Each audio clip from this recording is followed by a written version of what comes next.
If there's no risk or vulnerability, sorry, dude, you're not going to have intimacy. So let's talk for a moment about intimacy. How do you help couples when their needs in this regard aren't being met? For example, the wife feels like she's not receiving emotional support, and the husband feels like his physical needs aren't being met. This leads to disconnection, which grows, and often lands people in my office. Let's unpack that. But it can show up then physically and emotionally in ways that can lead them to finally get divorced, when maybe if they could nip it in the bud and apply some of these tools, it could be avoided. Exactly. I discuss intimacy as intimacy with a capital I. Because everybody has their own idea of what intimacy is. So I like to define it. And by defining it, then we're all working with the same terms, because he, referring to the typical husband, hears the word intimacy and he thinks of sex. She may think of sex when she hears the word intimacy, but she's just as likely to think of sitting together on the veranda or going for a walk on the beach together and talking about their hopes and dreams. So intimacy, capital I, is classified as two parts. If all of this is intimacy, then just about 10 to 20% of it is physical intimacy. And here's my definition of intimacy that applies, I believe, to all intimacy. One partner opens up and shares an important part of the self. Other partner receives that, supports it, and accepts it. Doesn't necessarily have to embrace and agree, but they understand it. That goes back to the communication formula. They receive it and they support it. When that happens, intimacy has occurred. And it requires a vulnerability in order to show that piece of yourself. That's the test to know if you're going to have intimacy or you have had intimacy, because the person sharing, opening up, must feel vulnerable.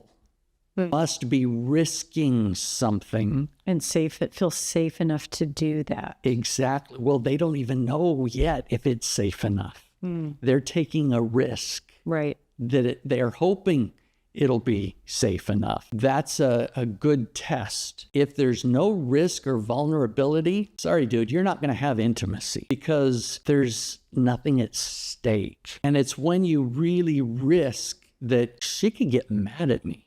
She could pity me. She could point and laugh. She could turn away. She could reject him. She could abandon him. Right. And when she doesn't, when she moves closer and receives him, it might be the first time this has ever happened for him in his whole life. And that's how trust is built. That's how trust is built. In increments. Yep. You don't start with the biggest risk. You start with a smaller risk. Right. Because every interaction we have with people is some degree of intimacy. Even at the grocery store, going through the checkout line, the cashier, I have some level of intimacy. So you might ask, well, what's the risk there? Well, if I walk up and I look at her and smile, I'm risking that she could scowl at me. Now, that's a minute risk, but it's a risk nonetheless. This is just a lower degree of intimacy between two people. We have different degrees of intimacy with different people, and we have different types of intimacy with different people. I have a different type of intimacy with my wife than I do with my daughter. Of course. Than I do with a coworker, than I do with the mailman. It's a different type and certainly different degree. And so it becomes really important to keep going back to that basic definition of intimacy, opening up, risking something, and it's an informed risk. I'm not going to walk up to a guy on the street that looks like he may not be safe to open up my wallet and say, hey, do you know where this location is that I have on a map in my wallet and I've got all these bills hanging out of it? That's just dumb. Why would I risk that? So it has to be informed risk.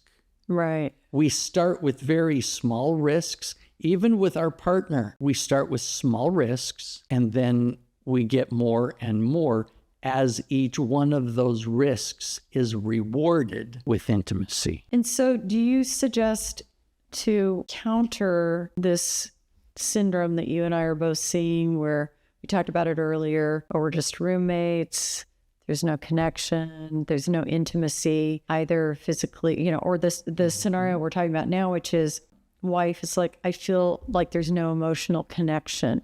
And separately, husband's telling you or me, we haven't had sex in years. Like she withholds physical sex from me. Like, and we're now in this standoff and there's nothing left. So if we reverse engineer this, are you suggesting then over the lifetime of a couple, which could be hopefully many, many decades, they're always continuing to sort of like a rubber band experience like this give and take of vulnerability and trust and intimacy so they can weather life's storms and enjoy the things that are joyful in life? Is that what where you're headed with this? Because they always have to risk. Otherwise, they can't feel intimate with their partner. And they don't feel like they're handling things shoulder to shoulder like we started. Think of that scene in the movie Inception.